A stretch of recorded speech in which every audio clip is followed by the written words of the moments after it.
জনগণের যে অভিপ্রায় এবং গণদাবিকে উপেক্ষা করে প্রধান উপদেষ্টার একই দিনে গণভোট এবং জাতীয় নির্বাচনের ঘোষণায় জনগণের আকাঙ্ক্ষা পূর্ণ হয়নি। জাতীয় নির্বাচনের আগেই গণভোট অনুষ্ঠিত হবে, আগে সিদ্ধান্তে অনড় বাংলাদেশ জামায়াতে ইসলামী। 13 নভেম্বর জাতির উদ্দেশ্যে দেওয়া প্রধান উপদেষ্টার ভাষণের পর তাৎক্ষণিক প্রতিক্রিয়ায় দলের নায়েবে আমির সৈয়দ আব্দুল্লাহ মোহাম্মদ তাহের এ অবস্থান পুনর্ব্যক্ত করেন।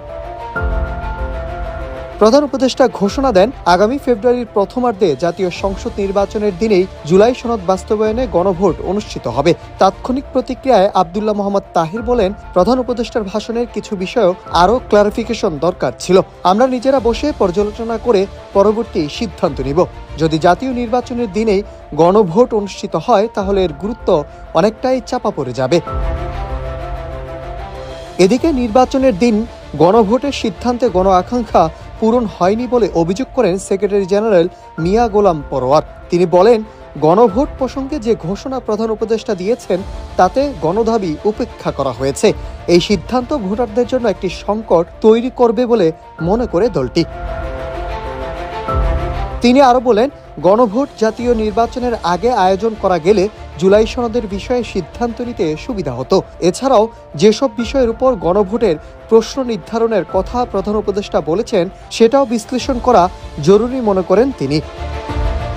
এখন যে কোনো ব্র্যান্ডের পুরাতন এসি বদলে নতুন ওয়ালটন এসিতে উপভোগ করুন 25% ছাড়।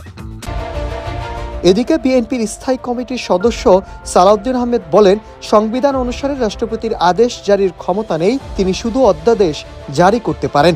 একই সাথে সংবিধান সংস্কার পরিষদ নিয়েও প্রশ্ন তুলে বলেন, সংবিধান সংস্কার পরিষদ গঠনের কোনো এজেন্ডা ঐকমত্য কমিশনে ছিল না, ফলে এ নিয়ে কোনো আলোচনা হয়নি। অন্যদিকে প্রধান উপদেষ্টার বক্তব্যকে স্বাগত জানিয়েছে 12 দলীয় জোট। নেতারা বলেন, সংসদ নির্বাচনের দিন গণভোট আয়োজন করা হবে বলে যে ঘোষণা অন্তর্বর্তীকালীন সরকার দিয়েছেন তা অত্যন্ত সময়োপযোগী এবং বাস্তবধর্মী পদক্ষেপ।